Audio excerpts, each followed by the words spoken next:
Век живи, век учись. Мы купили новых рыбок на птичьем рынке, привезли их домой, потихонечку доливали воду из аквариума туда, куда они будут заселяться, выровняли температуру, запустили, и вот не прошло и месяца, как все они погибли. Это канал Flomals. Здесь мы вместе с вами учимся содержать и ухаживать за животными, и не только.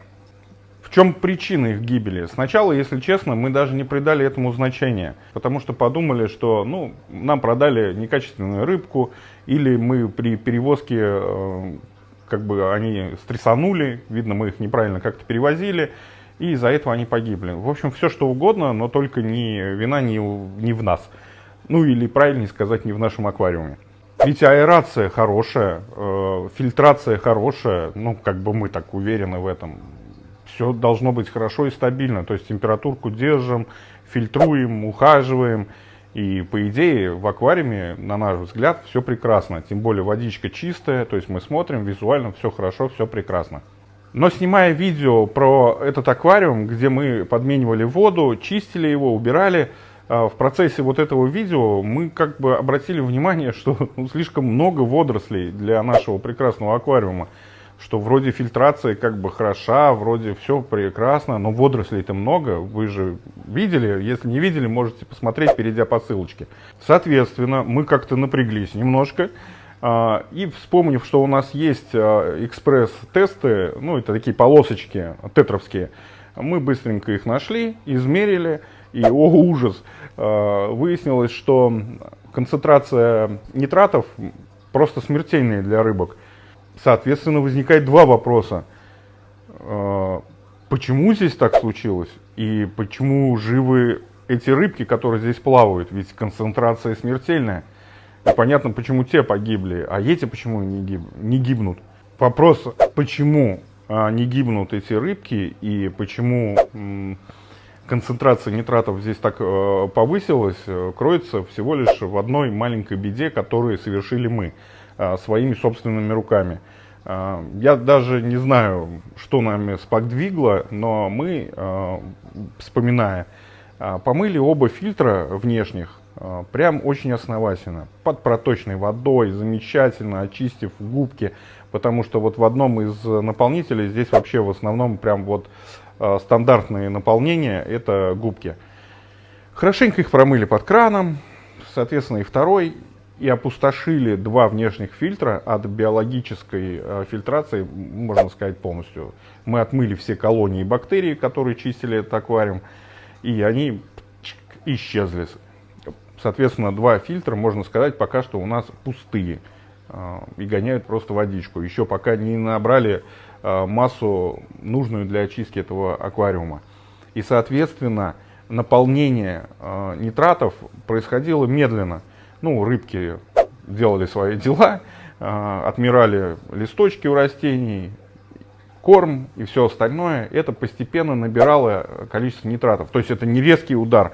И если бы это произошло именно так, рыбки бы все погибли. Но это было постепенно, и они привыкли. Это не значит, что для них это хорошо. Для них это болезненно.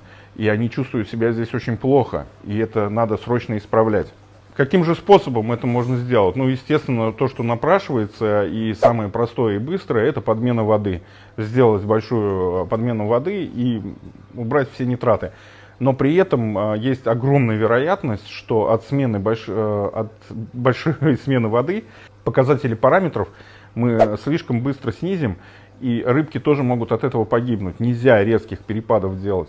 Соответственно, что мы делаем? Мы меняем, конечно, водичку, но чуть-чуть. 30%. Мы сменили 30% водички. Потом ежедневно мы меняем по 10% водички. Проходит неделя. Наши канистры все равно еще не набрали, потому что губка, чтобы она начала работать именно как биологическая очистка, надо очень сильно забиться. И только после этого она начинает уже работать не на механику, а на биологию. Этого, видимо, еще никак не произошло. Соответственно, мы включаем еще одну фильтрацию химическую. В нашем видео, в одном из видео мы показывали, что есть и рассказывали, есть три вида фильтрации. Это механическая, биологическая и химическая. одном из фильтраций биологической мы рассказывали в нашем одном из видео, где мы показывали дешевый биологический наполнитель. Можно посмотреть это видео, перейдя по ссылке. Но сейчас мы попробуем химическую очистку, то есть немножко с другой стороны. Ну вот тоже зацепим эту тему. Мы рассматриваем два наполнителя для химической очистки. Это уголь и циолит. Посмотрев параметры одного и другого, мы выбираем циолит, потому что он нам лучше подходит. Мы ставим его в отдельный фильтр внутренний, чтобы он дольше проработал. Где-то его работа, месяц-два, полтора для безопасности, грубо так. Это зависит от циолита, можно почитать на этикетке, смотря какой вы купили. Мы его обворачиваем синтепоном, чтобы он прослужил гораздо больше. Мы не допускаем механического загрязнения, чтобы поры циолита быстро заполнились, чтобы через него проходила не грязь, не взвесь, а именно вода. Чтобы он из воды забирал всю пакость. Мы его ставим, проходит еще неделя, и все, параметры выровнялись. Да, в этом аквариуме еще куча всяких проблем, которые мы видим. Хочу сразу сказать, что столкнувшись с такой проблемой, мы сразу заказали капельные тесты, приобрели их и уже меряем капельными тестами все показатели данного аквариума, чтобы избежать каких-либо проблем. Мы выяснили, что фосфаты здесь еще завышены. Циолит нам тоже поможет в этом, чтобы избавиться от этой проблемы, но не только он.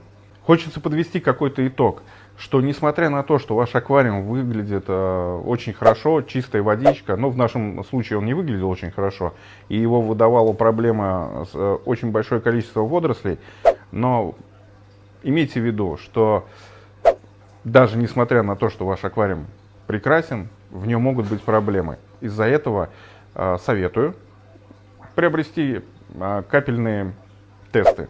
Следите за параметрами своей воды.